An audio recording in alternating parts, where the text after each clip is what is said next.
It's true.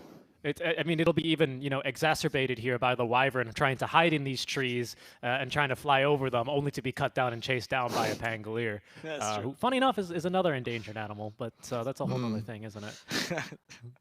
I haven't seen an inconvenient truth, but I'm pretty sure that happens in it.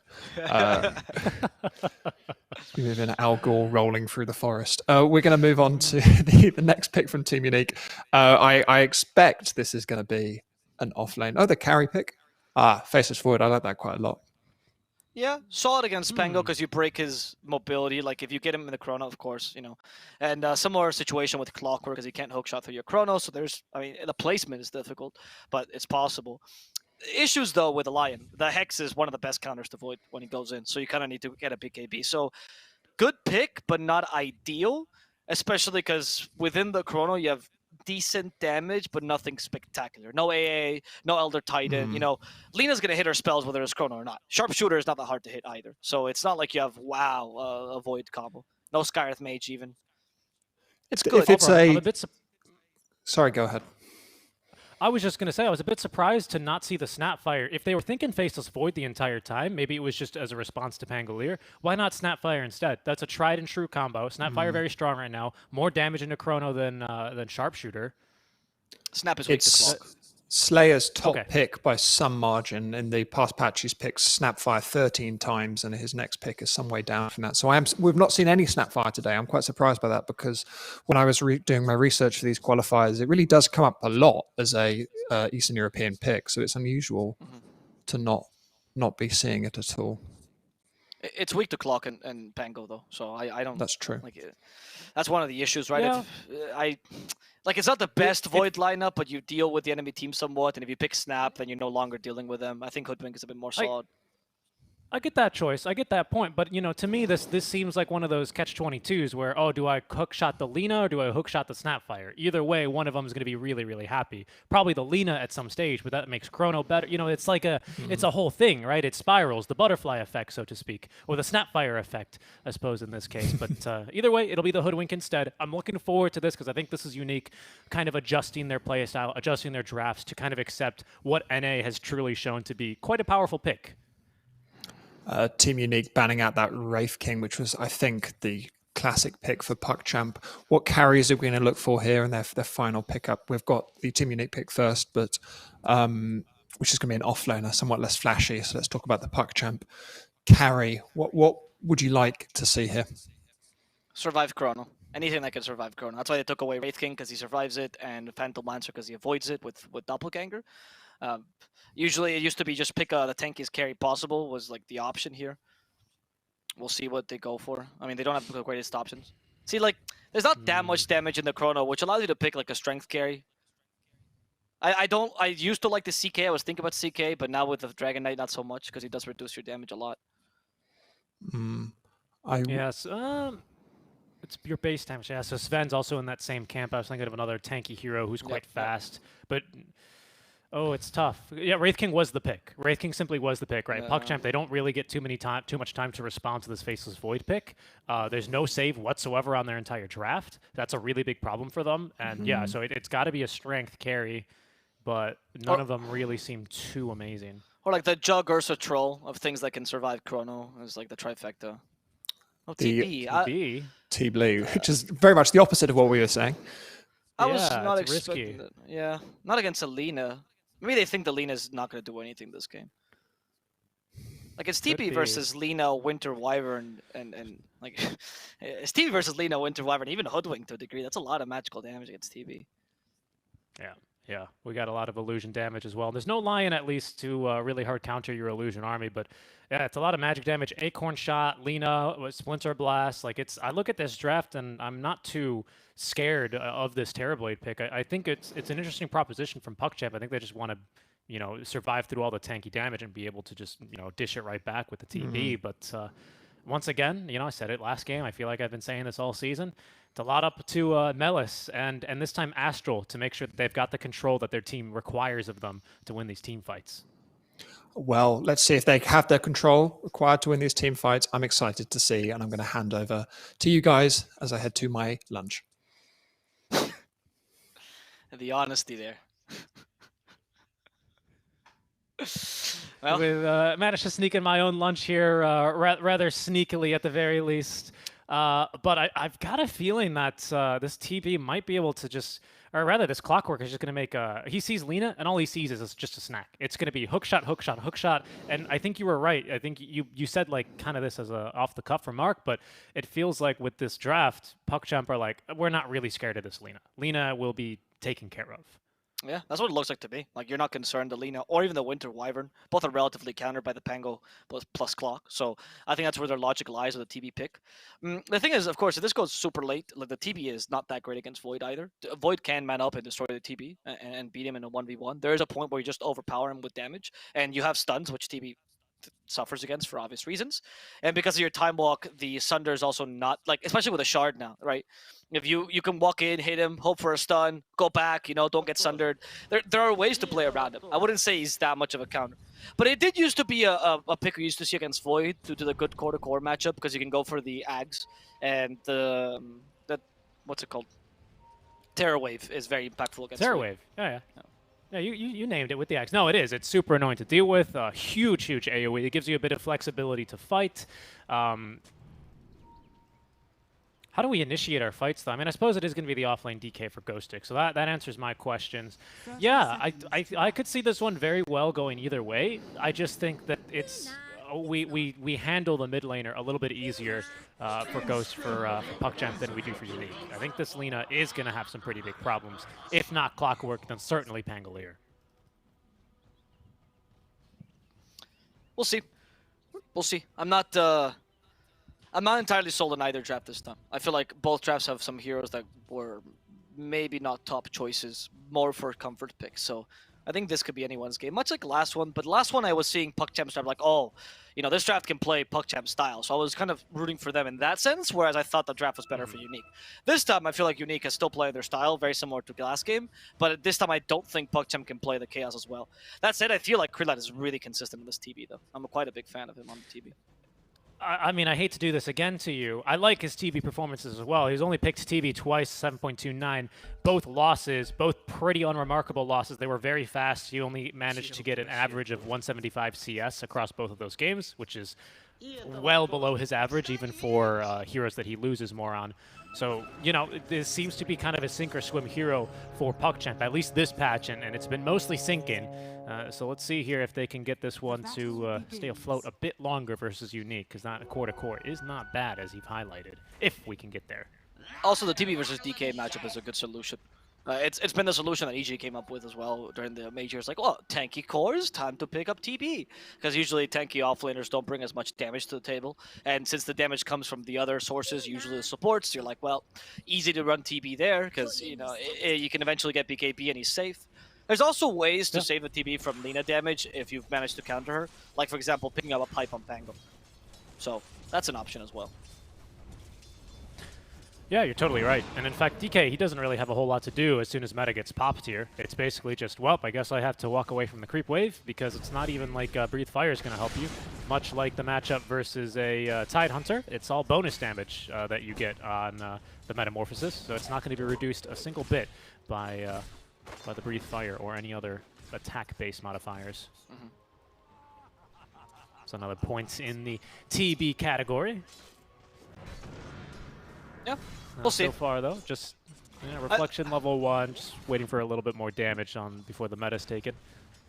The execution, though, I think is the most important. Like, last game, I would say, was not a one-game for draft for PuckChamp. I think it was execution that won the game. So I think we should reserve our judgment until we see how they play. Because genuinely, for PuckChamp, I think that's always been the name of the game for them. If they execute better, they will come up with drafts that might not seem like the best ideas in many cases, or might just seem odd to the average Dota viewer, and then they play them so swiftly and so well that they end up looking really good. I got you. You're the type of analyst who waits to make a decision until one of the ancients is exposed, kind of guy. I get that. No, I'm the kind of analyst that believes what Syndren says, which is that oftentimes you'll get to the end of the game and half the chat, Reddit, and half the casting panel go, hey, it was the draft. Because, obviously when the game is lost is so easy. But most of the time, execution has a lot to do with it. Like, it's easy because we don't want to criticize the pros, and most of the time they don't make mistakes, not like we would do, but they're human. These things happen. Yeah. Sometimes teams outplay each other. So I agree with Synderen in his analysis that a lot of times gameplay has a lot to do with it, and draft is a big part, but not the only part. Yeah, and hey, when you hop down from that fence, would you mind also painting it for me? Okay, look, if you don't like Synderen, right, because you are American, and you think Danes should not get to speak, I think that's your problem, not mine. No. I believe X-Bros. I was a fan of Mouse Sports. What Synderen says, you know, that's the word of God to me. I just, you know, I know you said you wanted to get into painting, and that fence, you know, it's unpainted. So if you would help me out with that, I think it would be, you know, it'd be good for you, good for me. We all win. We all win here, right? We all win here. No matter what words you use, I am not getting off this fence. It is very high, and I'm scared. Fair enough. Well, someone please, production, can we please get a ladder for Alvaro? He is afraid of heights. Call the fire department, please. Yes. Desperate in this mid lane, though, is doing decently to hold his own, but FN very quickly now with 2 points in the Dragon Slave is managing to keep him away from the wave pretty consistently. So unless we get a rotation come in or maybe an important bounty refill here for Desperate, it's going to be a bit of a difficult situation for him. The lane is not too great for DP versus Lina, though, so I'm not surprised by this. I thought that Lina actually was a pick to counter the DP mid, because they assume... I mean, Melis does play the DP off lane as well, but they presume, let's cancel this potential idea by Desperate. It's one of his better heroes. Also give FN a comfort pick. I think that was the logic why they didn't have to ban all of its counters, because there's just so many counters to Lina. Anything that can kill a hero, really, is a counter to Lina. Yeah, any hero that either has a stun, that has a movement-based ability, or buys a blink dagger is not very Yeah, exactly. is kind of a counter to Lina. Yeah, exactly. If they move, usually Lina doesn't like that. Yeah. Lina likes for heroes to like the ideal draft against Lina is just having 5, you know, Medusas. That's what Lina wants to go against. 5 Medusas, 5 Nyx Assassins that all build a burrow and then don't skill anything else. Yeah, exactly. They just have Ags and that's it. That's just the only ability they have. That's the ideal lineup. And mind you, I've seen Lina's, though, even being heavy countered, like, recovered nicely. It's very similar to the Arc Warden, where you get so used to playing against counters that you just get... You know how to do that, right? And FN also plays the Arc Warden, so, you know. No, you're very true. You're very right. I feel like that's why all the TA players have been waiting forever. Melis top lane, by the way, he's going to perish. Last auto attack out from Slayer will secure the kill. That means there's there's Astral rotating away. So we'll see here if he's going to be looking to get online, activated a bit earlier. Unfortunately, made just about impossible by the fact that Unique have planted a ward here, watching over rotations. So his that's hence the movements, the aggressive moves from Unique top lane, and the reason why Unique are currently playing so defensively down bottom. Metamorphosis ready to go. 1 support missing with Lion. Yeah, let's go ahead and play it safe. Excuse me. Desperate, both mid laners actually have kind of grown tired of just beating on each other, and they're going to both head back home after just leaving some experience in the mid lane. No one really getting anything out of that. Melis looking for a return kill onto Seema the Slayer. Has got Swashbuckle, but of course Slayer looking to outplay him a little bit here on the cliffs, and he will be able to at least outrun him. Okay, not too bad. Melis, there's him going back in, actually, hit by the Splinter Blast. Little lucky time block. Melis, Swashbuckle, doesn't matter, he's fallen to the low ground, and the Roshan will finish Melis off, which I'm sure has made him laugh a fair amount. FN. Nice He's little stuck in the kill cogs. against There's the Exo at the very least, and the rotation from Ducalis to follow through will pick up the kill. Now Bignum, the Squirrel, in trouble, as he will be easily swept up there by the level 3 Crypt Swarm. With that Exo, 2 kills for Desperate, and a regen rune into the bottle. Ooh, this is a good opportunity for some nice tower damage here for PuckChamp. If only Slayer had not rotated down, that is. My biggest weakness, heroes that move, and then, you know, Clockwork just gets a free kill there. Didn't even have hookshot there for that kill. And no? The cogs just stop Lita so much because you really can't destroy the cogs in time before you die. You kind of weak in that sense. So, FN having to do the walk of shame back to the lanes sucks a bit. Yeah, all those animations a bit too long. Battery Assault proves to be super, super valuable versus you. Yeah, it's not a fun time. Not a very fun match to play as the Lina. At the very least, a good rotation from the Wyvern, making sure that they're not unable to secure too much tower damage, or really any tower damage at all. That's actually Krelat will go ahead and pop the Metamorphosis down bottom. Does not want to tank for the wagon. Palantimos is coming with the first chrono. It's going to be placed down. Where's the follow-up damage, though? Big Num is not level 6, and Ghostek has walked into it, but Krelot also not up to level 6. It will be finished off by the Breathe Fire of Ghostek. Astral tried to get in there with the cogs to save his mate. Unfortunately, he will also find himself perishing to the hands of Palantimos. Netting on a 2-for-0 trade. As Palantimos is just going to surprise him with a little bit earlier than anticipated rotation. This is what I was expecting from the Terrorblade the whole game. Just these constant deaths, honestly. I feel like the magic damage on Unique in general is pretty enough to bring him down, and Lina doesn't want to stay in the lane too much. You're going to rotate bottom as much as you can, and you have some solid rotators to do this. Let's see how much Unique can push this, you know, because Lina's back on top with the net worth despite her death. DP has not been able to match her, so as best she's evened out the lane. One of the strengths of the Lina, especially if you go for Boots of Travel, the ability to always recover, despite the fact that you're going to be cannon fodder to the Clockwork. I'm wondering if we should try and switch these lanes a bit. If it should be Desperate looking to go bottom for this age-old, timeless matchup of DK versus DP, where you can actually make use of this level 3 Spirit Siphon. Because, of course, versus Lina, it's no surprise to see 3 charges ready to go at all times. There's Slayer. He should be able to avoid this kill. There's no points in the Rocket Flare, no hookshot. Level 3 on the support Clockwork here. So Slayer, just with the Arctic Burn, able to fly over those cogs. All right. Ghostek doing his best to try to take down this tower. Palantimos joins him. There's the Exo top. There is the Exorcism top. So they're gonna trade towers. I don't think neither team seems too interested in fighting. Okay. Fair rotations. I mean, in the case of Unique, they're recovering some farm on TP's Lina. bottom. Okay, that TP is What? odd. Melis. Do they want to get a counter kill here? They have Rolling Thunder, but that. In fact, Unique could have gone for this. Yeah, I think they're just doubting themselves because we don't have Elder Dragon Form, we don't have Chronosphere, but we do have a Javelin, so there's a decent amount of damage. Out comes the finger. It was a bait the whole time, but they couldn't quite connect as Palantimos does get off the time walk by the time Melis was already starting to roll on up. So he'll just roll himself back to the creep wave and continue farming. A good effort there, a good effort. Yeah, maybe the idea was that since Melis was TPing in the trees, you have a choke point there for the Earth Spike, so most of the time you have enough time to give your Pango the ability to Rolling Thunder and kill something. Quite a creative idea, honestly.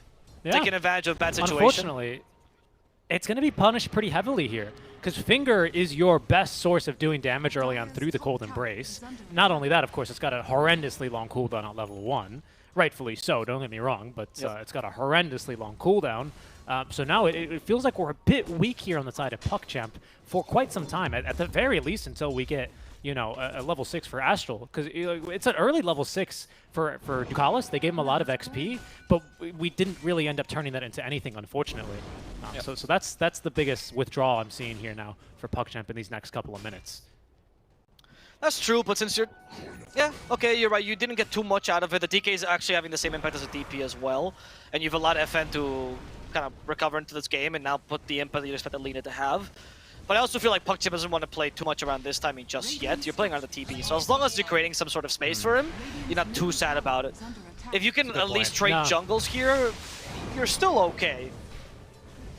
No, you're totally right. Because even if we have hookshot, what, you want to hookshot into this team fight right now? No. When this guy's got Chronosphere? Absolutely not. As they're at least going to throw an Earth Spike at him. Ghostek is not yet that close to the Blink Dagger, so needs another 1,200 gold. So there's some time before we can counter-initiate, but that is going to be a tower advantage here for Unique, as Palantimos immediately looking to press the advantage. Going for that first item, Maelstrom, wanting to make sure he can scale a little bit and keep up with the TB. Okay. Like the idea of the Maelstrom.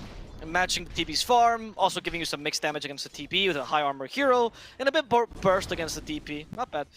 I think Unique is probably going to try to just play this slow if possible, honestly. Like, not slow to the point that TB is going to get free farm, but hunt down a TB, go for smokes, but not force 5-on-5 engagements just yet. Instead, try to go for the pickoffs, taking advantage of your Lina DK combo. A combo that's powerful and avoids having to deal with a Clockwork. Like, Astral's going to catch Lina no matter where they go, yeah, so they're going to go for smokes themselves. Both teams have to do similar things. One team wants to hunt down a TB, the other one wants to hunt down the Lina. Oh, we shall see. Hopefully a better ending for one of these two than the hunt down the Freeman was. Currently Slayer, though, in a good position protecting this mid lane as Ghostek just kind of continuing to lane down bottom. Not really an ideal target. No one's showing down bottom either, as Bignum is just waiting and hiding in the trees. And good patience from the cores of Unique, who instead will abscond underneath a tier 2 tower to make sure they're not putting themselves in harm's way. Means that instead the Squirrel is going to be the target. And a tough catch here, of course, is she will scurry away into the trees. Yep. Desperate. She might be a ghost, but she can't go through the trees like the squirrel can, and so they're just gonna have to let him go. Maybe take a tower as a result could be an option, but then you're allowing Unique to also counter-initiate you. Unique is also looking for those opportunities, right? A moment where PuckChamp feels a bit confident, they go for an objective, and you punish it. You already have better map control, so you're already setting up yourself for those kills, and this also allows for Roshan control, as they're, you can see, taking over the top part of the map, despite them being dire, because they just know they can. Direct jungle is easier to protect, and on top of that, it allows you for easier smokes, because your lanes tend to be pushed, at least 2 of 3, and it's harder to guess when the smokes are coming. Absolutely, yeah. Plus, we have 2 great ways of counter-initiating. Everyone, of course, Wyvern, right? The team fight reset, along with the Naga Siren. I would argue that, you know, for the most part, it's not used as a team fight reset. It's just used as a team fight control AoE ulti, unless you're playing Slasher's Waveface's Void. Chronosphere as well could be a nice team fight reset initiation. And having 2 of those on the team, even though there is a bit of counter synergy between these 2 ultimates, as long as you communicate the spell usage there and are, you know, combining together, as Hookshot from Astral will miss down bottom, the team fights are looking real damn strong right now for Unique. Even if you do lack damage in Chrono, we've got a couple of older ultis to follow up and help you out there. So Desperate's trying to... I like this push, by the way, because all of PuckChamp is staying behind Desperate, so they don't know where they are. They don't know how strong Desperate is, but overall it's a low committal push. You don't know where they are, therefore you can't initiate as appropriately, so you couldn't really count as an overextension, and Desperate can keep his distance. Oh, smoke top there. They want Palantimos because he's farming right underneath a ward. We'll see if they can find him. It'll be difficult. It will be rather difficult here, Avo.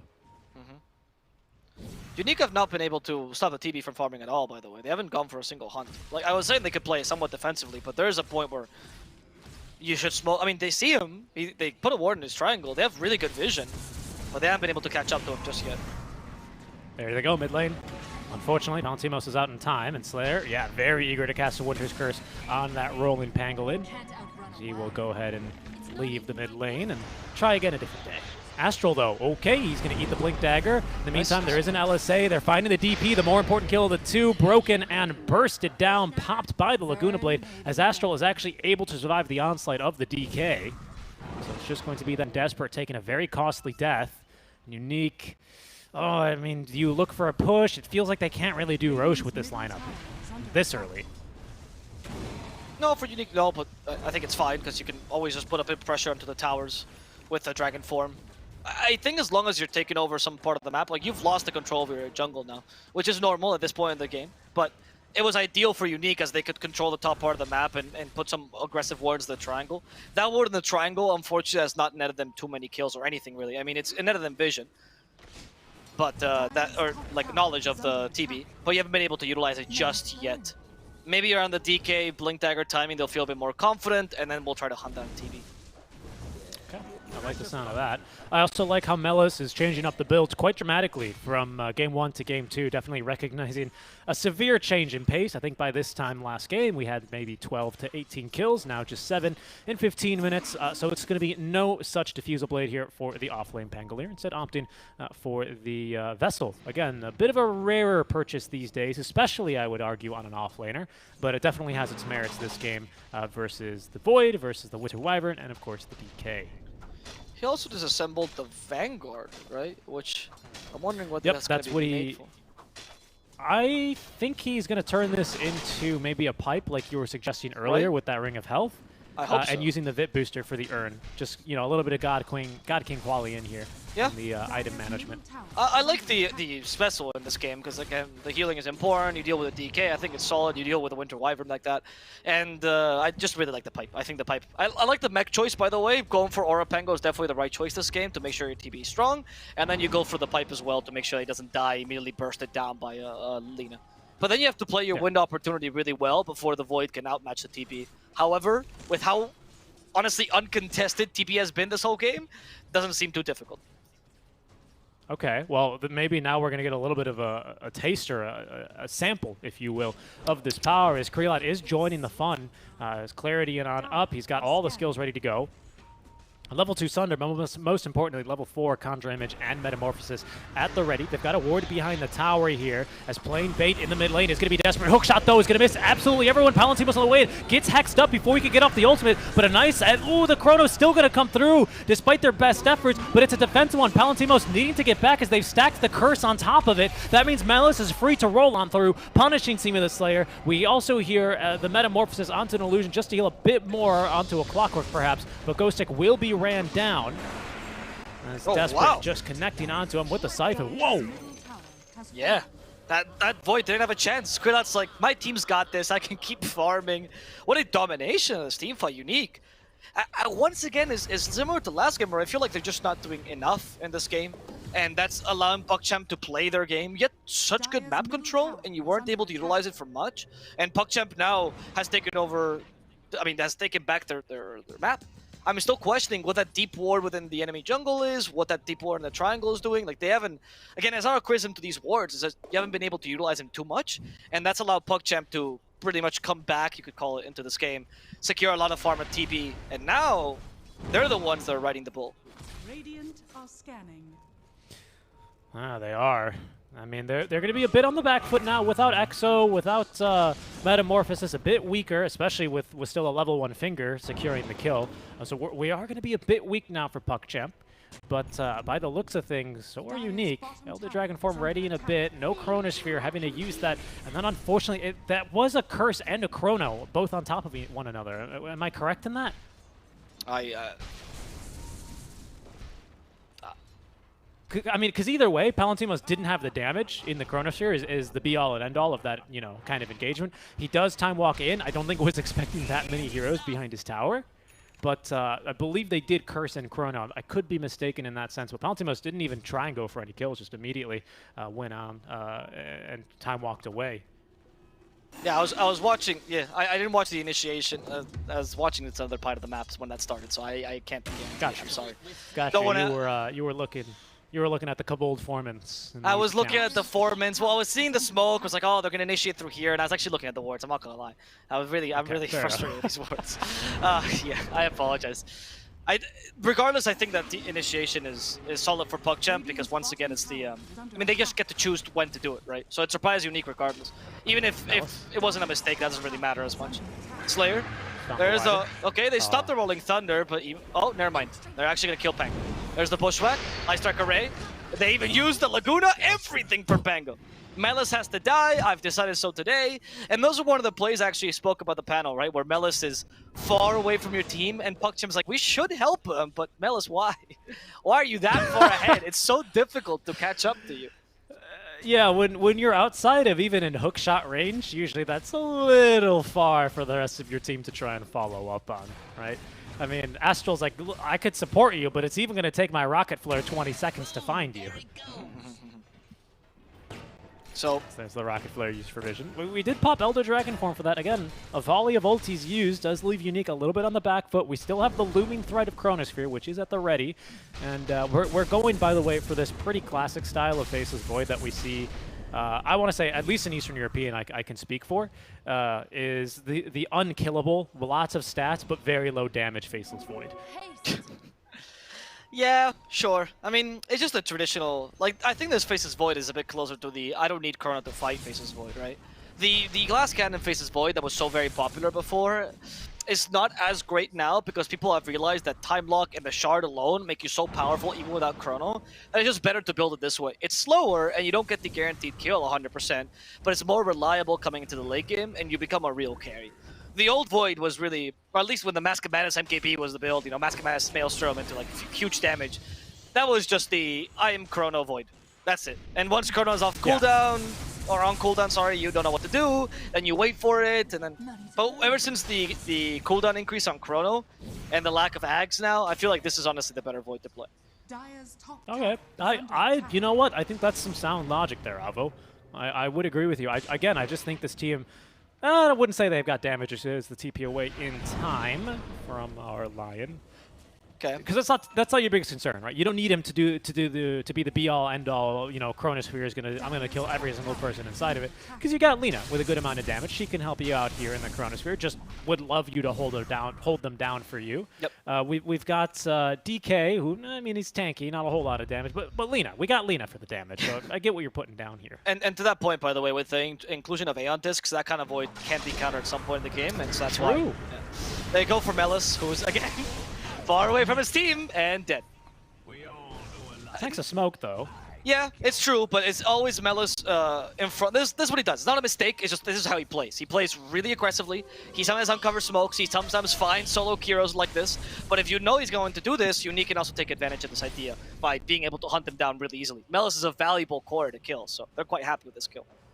He is, but the kill onto him alone is not enough for Roche. They still need to, get rid of this tier 1 tower top lane, as Roche, I think, is looming on the back of their minds. Now with SNY here on Palantimos, with FN, having a BKB, going straight into the MKB after, though, now we've got a little bit more damage. We could potentially look for Roche, but we don't do it that quickly, and we got really, really great fighters around the Roshan pit, and of course Clockwork to constantly provide control around the Roche pit. So I think Unique, if they make the call, it's a risky one for them at this stage. My goodness, this TB is quite literally free farming. SNY, Dragonlance, and now Eye of Scotty all finished up as PuckChamp are going to smoke off the back of this. If there's a chance to fight, it would be this one. It's your window opportunity. The Eye of Scotty is massive here. We'll see. Oh, in fact, into the Roshan pit. A scan. Pretty good choke point to fight against if you have the Rolling Thunder available, which you do, because Pango died without using it. Hook shot. Hook shot immediately for the DK. Spirit Vessel on top of that. They save him with a Golden Brace. In fact, they might lose the Clock as a result. Astro. The Winter Curse will save him for a second, but they'll be able to kill him off right as it ends. However, Ghostic did die as a result. Slayer as well. Grilla went to the Roshan pit just to hit a bit harder. They're trying to retreat. Actually, they found Desperate, who's forced to silence them. If it can take the Roshan off, it's not too bad. Ghostic, don't go back in. That was scary. There were no allies nearby. Unique, though. They can still fight this. They can. Yeah, they can. Krelat was just like fortified in the Roche pit. FN, though, will throw a couple stuns his way. There's Reflection buyback out now from the Wyvern, as PuckChamp, still with now just 1 quarter left in the duration, are continuing to fight. We have a Chronosphere. Out it comes now, up from Palantimos. Can we get the damage in time? They're going to actually look for Roshan instead, as Palantimos will be able to pick up the Aegis. The Sunder immediately, though. He's not going to lose it, actually. The Cold Embrace in time. We don't have enough magic damage, but surely he dies immediately after, and indeed he does. We've also lost, well, no one else, actually. As now the stun onto Desperate. Krelat, though, in a bit of a bad spot, no longer having the Metamorphosis, slow to a crawl by the time dilation. The hookshot trying to hold down FN. Cold Embrace saves him yet again as Ducalis throws himself in the lines, in the meat grinder. Astral still alive, finally will be taken down by the Laguna Blade of FN. Banless wants to go, okay, I thought he was going back in with the Rolling Thunder. He's just rolling away. It's all good to go. We lost 2 supports. There was a buyback on one of the supports from Unique, and they nullify the Aegis immediately. Help me make sense of this fight, Avo. What did we just witness? I mean, what we witnessed there is Ducalis is going to regret this team fight infinitely, because towards the end, he actually had the Lina kill with a Finger of Death, but he chose not to use it, because he thought, oh, Lina's dead anyway, despite the Cold Embrace, and that allowed Lina to survive there. He actually canceled his first Finger, then got canceled by Time Lock, because I think he was probably thinking, I can just use it a bit later if I see the Cold Embrace saves her, right? Being extremely greedy, but the reality was, Void's coming for you with Time Lock, you're not going to be able to use it in time. So that felt bad by Ducalis. I'm sure he feels bad about that small cancel there. Almost got the kill on Lina. That was an impressive hook shot. I feel like the team fight was decent by PuckChamp in the early starts of it. Right? They forced the enemy team back, but Unique regrouped. They went to the high ground. They wasted PuckChamp's resources. Exorcism was down. The Rolling Thunder wasn't available as the latter part of the fight, and then you realize, all right, now we can fight. And they did a good job of it. That was the kind of patient fights I like Unique for, and the style that they do best. That's why I said PuckChamp can't quite create chaos with this team fight. Or with this lineup, sorry. Okay, Rocket Flare, though, will at least scout out FN. Slayer's got a ward behind the tower, which is going to scout Ducalis. That's the Blink freshly delivered, so there will be no surprise elements on this Blink Dagger. We'll see how Unique are going to look to try and counterplay that. 2-man silence. There's Ducalis on the Blink on in. That'll catch Palantimos regardless or not if you knew about it. TPs as well coming from behind. There's going to be the meta active, so it's incoming as the Winter's Curse is going to be good to hold on the DP, but not for very long. We've already dispatched a Palantimos, though. And everyone else needing to get the heck out of Dodge as this team fight has just fallen apart. Okay. Not the best initiation there by, or not the best position maybe by Unique. Right after getting that great team fight, you completely lost your potential to team fight, and then you go farm into a... I mean, I would say that's your safest lane, but you went a bit too far. PuckChamp takes the opportunity to cancel you. They can take advantage of the fact that those ultimates were on cooldown in that fight that they lost, so now they're obviously off cooldown and ready to go. Haphazard move there by Unique. Not well thought out, but it's okay. Yeah, we also scouted the Blink Dagger. Do we have any Force Staffs for our Faceless Void or anyone? No, we don't. It's just Cold Embrace, but again, we've got ways of dealing with that. I'm really surprised Palantimos put himself in that aggressive a position, knowing full well there was a Blink Dagger, so an insta-hex with a stun to follow suit. That ended up really putting him into that spot. Yeah, Palantimos sometimes, like last game with Luna, same, right? There seems to be a moment where he's like, I'm doing nothing, I gotta do something, I gotta take advantage of this advantage that we just got, and that leads to these kind of plays where, yeah, it's a mistake. It's a thoughtless play which ends up being punished. I don't think it's the biggest deal. I think PuckChamp still lost the fight, but you know, it's definitely things that need to be ironed out. Astral, he does have the hookshot ready, by the way. They stun him with Dragon Tail, Bushwhack immediately. Okay, they get rid of the Clockwork. However, the Lotus Orb hurt FN a bit. Without Clockwork, they couldn't quite punish him. There's go Melis with Rolling Thunder. It's a bit of a Hail Mary Rolling Thunder here, attempting to find Ghostic, and they're not going to find anyone. Yeah, they don't really want to fight right now. Meta on cooldown for 30 more seconds. We just finished up BKB now for Krelot, so we no longer really have to worry too much about this Lina if you can get this BKB off. Big if, of course, because we have the Chronosphere that could definitely ruin that for you if you're caught off guard. Or if just DK is faster than you, to be honest, with that blink stun being pretty much instant.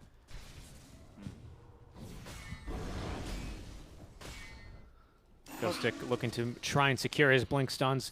Speaking of which, as he finishes off his own BKB, still a bit behind in terms of his farm, although not by much. Melis only leading him by 800, and that difference has amounted to the Lotus Orb on top of the vessel. Okay. The Lotus Orb has been really useful to deal with Alina to a degree, so I like it.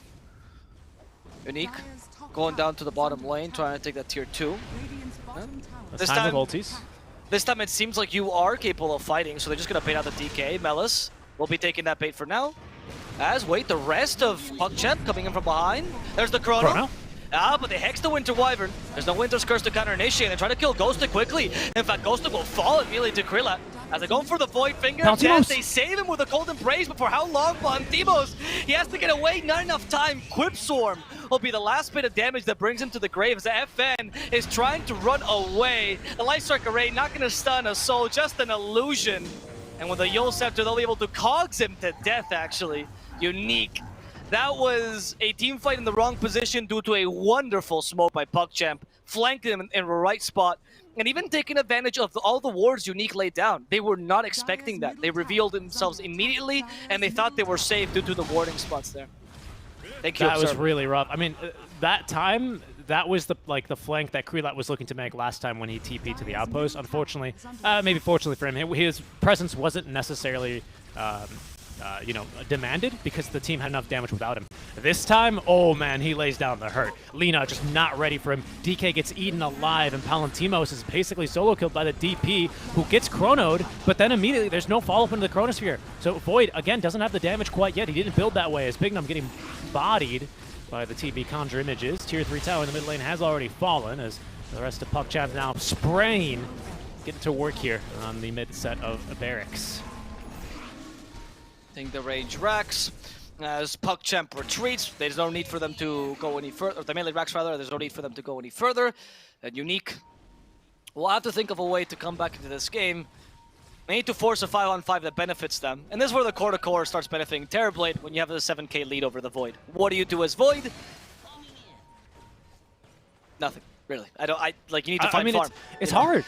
It's hard. Like, I would say, okay, Unique, we have a chance now. We have all of our ultis, you know. We can get a good curse off, get a Chronosphere, allow FN... Oh, we don't have Chronosphere. Because we used it in that last fight, right? Like, there's so many scenarios where this could work. But guess what? You're going to have Chronosphere and TB. He's not only going to have BKB, he's not only going to have Metamorphosis, he might just have a full Satanic ready to go by then as well. Tukalas could have initiated there on the Squirrel, but thinking twice about it. It's tough to fight against Krilla where you don't have enough space to farm this game. You weren't able to press your advantage too much early, and it feels like now, yeah, Lina isn't really a space creator, but more of a leak here, where she's an easy kill. She has to get farm and she's bringing a lot of damage to the team fights, but because she has to take away the Void's farm, you're losing on your other two cores. In fact, DK is pretty much a support at this point. Hoodwink is taking over his role as well, which is not great to feel for Unique in general. And if Void doesn't get enough farm, this build that he went for becomes a bit useless, because it's more value if you have enough items overall. It's more flexible, but it's less value per item in general. Okay. You're totally right. I will say, though, like, speaking of this Hoodwink, I think the fact that they are still consistently able to get these pickoffs, I hesitate to call them pickoffs because mostly it's like Astral and Melis just kind of being a little bit too out of position. But the fact that you can punish this so severely by the Laguna and Sharpshooter is proving to be really effective. That might just be what crawls them back into this game. Not crawls. That implies the game is in a much worse scenario for them. That's not exactly true. Although the Satanic that Krilla just finished up is certainly not going to make it any easier, as he's now clocking in at 3,600 HP. Oof. With the and spell, of course, he still on top has of a that. Sunder. Yeah. That's tough. I don't know how you get through him in one single chrono. Well, maybe with Lina MKB, if she can avoid the clockwork somehow, right? Just avoid the clockwork. Easy, right?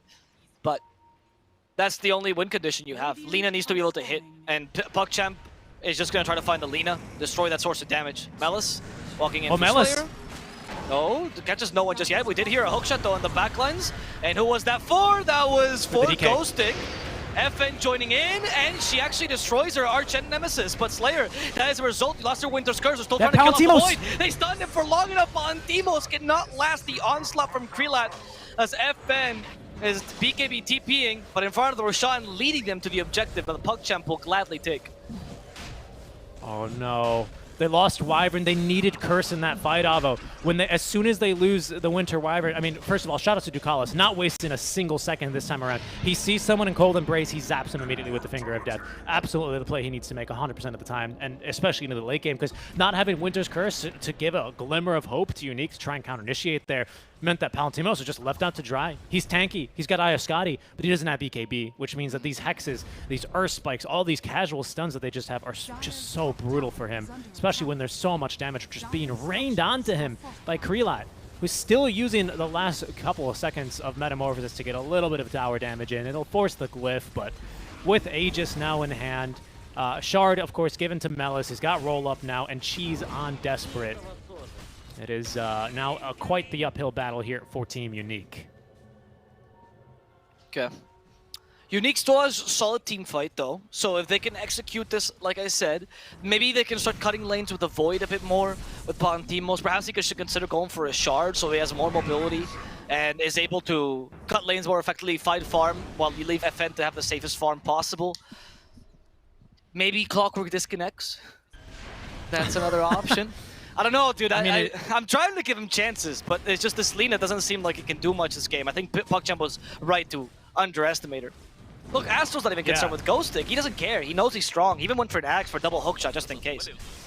Well, it feels like they didn't underestimate the Lina. It feels like they properly estimated that the Lina was going to have little impact, right? I hate to be like nitpicky over your words. No, you're but, right. You know, it's not like I think PuckChamp very deliberately kind of had this in mind with the last pick, and it's showing. It really is showing. Lina, she has damage. She has MKB. She has Crystallis. I guarantee you, if we look at her damage numbers right now, it's not going to be as impressive as it is even for Palantimos, who's going to have more damage than her, I'd imagine, at this stage, as Wyvern is going to be stopped from TPing away. Has a blink in a couple more seconds. We have Finger of Death. Oh, hook shot out from Mashal, perfectly predicting her, pushing her further into the trees. Overclock is going to miss, but Ducalis is here for the kill. What is going on? Desperate. What? What's going on? In the middle lane. Unique saw this opportunity to kill off he Desperate, but Melis, he wants to fight this further. Too much. Why did Desperate buy back?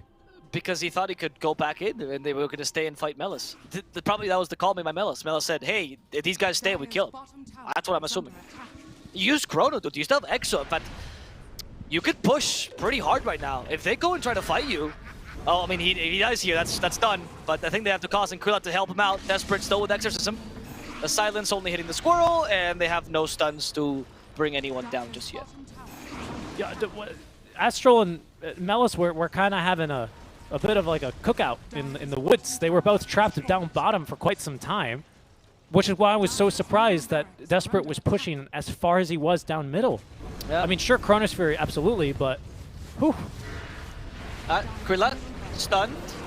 They have good damage actually on the lane with Sharpshooter. Krillat. Winter's Curse there to make sure he can't stun her. He kills Melis as well. Desperate does have the silence, the hook shot. They're going to go for the DK as well, but the Cold Embrace will save him. She was on top of that. Has reduced the healing a bit. Ghostic. How is he going to get away? He's still so slow, but actually Krillat is equally as slow. So they don't run after him. Instead, they deal with the towers that can't run away from Krillat's damage. Yeah, they did force BKBs though. That's pretty big. Palantimos with Chrono in a minute. There's no Winter's Curse for another minute as well. Exo still has a little bit left of it, as does the Metamorphosis, but they will be forced off of the high ground, as unfortunately they're not able to find anyone with a Bushwhack. Good Curse though, but unfortunately it's not going to save their bottom lane of barracks, as now only one lane of barracks and a measly tier 3 tower with only 250 HP stands between PuckChamp and the Mega Creeps. Another minute left on this Aegis for Krillat, as we'll be looking forward to seeing where he brings that next. A bit of a precarious situation for PuckChamp, though. I would say this next 30 minutes to 30 minutes, the next 30 seconds to 90 seconds is going to be a bit spicy for them because they found the hoodwink though. But can they fight this in time? Because Ghost Stick down to the low ground, couldn't quite close the gap. FN with the LSA just nicking Krillat with the stun. Oh, but the counter initiation. Astral's here. Hookshot number one and the Sunder through the finger, dead. Signed on the dotted line there is going to be Lina. Killed off. A nice quick turn of events there. Cold Embrace not doing a damn thing. We've got Chronosphere in 3 more seconds. We might just have to use it to counter initiate, but that's going to be a great Winter's Curse. Not a whole lot of damage being dealt though, and Bignum's going to be killed off by the Recluse and Ducalis. Seam of the Slayer still barely alive as Melis now rolling around in the fight, looking to try and secure the kill. FN is bought back, looking for damage onto Desperate, and finds him in with the stun, and will get the kill. That's a dieback onto Desperate as Ghostic trying to use the rest of the BKB to TP away, but the Cogs are going to catch him, and down he goes. He's got buyback as well. But PuckChamp running it right back down mid. Their Aegis is about to be reclaimed here within a second. There it goes. Krillat. Still has a Sunder available to him and meta soon. That guy seems strong enough right now. He's here to force some buybacks, and if not, he's going to take your racks. There we go. DK. We have Chrono Avo. Okay, Bignum. We do hit him with a Bushwhack. Here it comes. All 5 buybacks are out. That's what PuckChamp wanted. Exactly. There's no need to stay there any longer. Keep May sending illusions to keep him busy and stuff. Wait for the next Roshan. Melis acting as a ward for a second. God, Timeless Relic, huge for him actually. We even have Hurricane Pike now just in case. Next time it doesn't go as well and they don't go concentrate the DP. It took him so long to be able to murder Desperate. And by then, the Krillat had already done enough damage. They were pretty solid with that lineup. My goodness, at least finding Desperate gives you a glimmer of hope, but down 25k versus a TB, that glimmer may just very well be the prismatic shard that Krillat's got equipped coming to kill you. A very bright glimmer here. He's turning into episode, what is it, 7, episode 8 TB from the Dota 2 anime. That man, he is strong. He's here to kill not only you, your hero, but also your god. Yeah, but there's no... Oh, yeah, there's a DK to stop him, though, so we're good, right? True. Yeah, Davian, you got this. Yeah, you got this. I mean, but you know, in the anime, he wasn't playing off lane. That's the problem, right? That's true. It's he was a not the jungler. DK. Yeah, it seems like it. Melis in the target. Oh, Krillat. Wait, Krillat's Krillat's invis. He breaks with smoke. Invis? No They have way. no idea. They hex The the hex? DK. They have Rolling Thunder. They don't want to fight with that Desperate. I cannot believe Krillat just broke the smoke like that. He was literally taking a stroll through the park, like, loo. I hope I don't find any heroes here with dust. That would be awful, but luckily Unique had nothing to see him. Yeah, I mean, obviously Palantimos doesn't do this, right? There's no scenario do you do this. But could you imagine if that's Envy? Envy's throwing that Chrono, and you know why, ladies and gentlemen? That's because Chrono gives true sight inside of it. That's true, actually. Envy would totally do that. Rolling Thunder to initiate. They miss the hook shot. They do find the squirrel, though. Oh, bump on the Pango. Earth Spike. Do they want to kill, commit for this? They do. Okay, there's a dead squirrel, even with the cold embrace. Ghosting has been slowed down. DK. That BKB's not going to help him. So much range from Krillin. Ghosting can't get away. Winter Skirt's not going to save his life as a shield crash fizzes him off. Valentimos is forced to use the chrono, but he's stuck forever. At least the hookshot does get him into the chrono, but that's not going to help him at all. Valentimos not going to die to the finger of death, but close to it. He has to retreat. The GG is called. Unique is done for. They don't want to play any longer. It's going to be a 2-0 in favor of PuckChamp. Well played to PuckChamp. My goodness, what an ending for them here as well. Managing to keep the DP alive into Chrono, just completely smashing any hope that Unique had in that. Even sundering her. Good old Krillin goes, hey, my bad. I did a lot of damage to you. Let me go ahead and give some HP back. It's cool. I got Satanic. Don't worry about TC Sunder. Yeah. That was very solid, honestly. PuckChamp, I thought that Unique could have hunted the TB more. I feel like the TB got out of control really easily. And I think that even Unique thought this because the wording and the positioning, for the most part, indicated to me that they wanted to hunt him down. I'm not really certain. I would have to watch the replay again to determine if that was Unique playing a bit too inactive or if that was PuckChamp really having the right positioning for the supports, always stopping any ganks. It's kind of hard to gauge, seeing only the game once. I was trying to concentrate on those movements a lot in the map on my own screen, but again, it's hard to tell everything also while casting. Yeah. But it'd be an interesting replay to watch, especially for Unique, because I feel like, once again, it didn't seem like they did enough, and they had a draft that could really punish the TB, just they weren't able to execute it quite a lot. So, PuckChamp, the drafts were solid, but it's the execution that shines to me.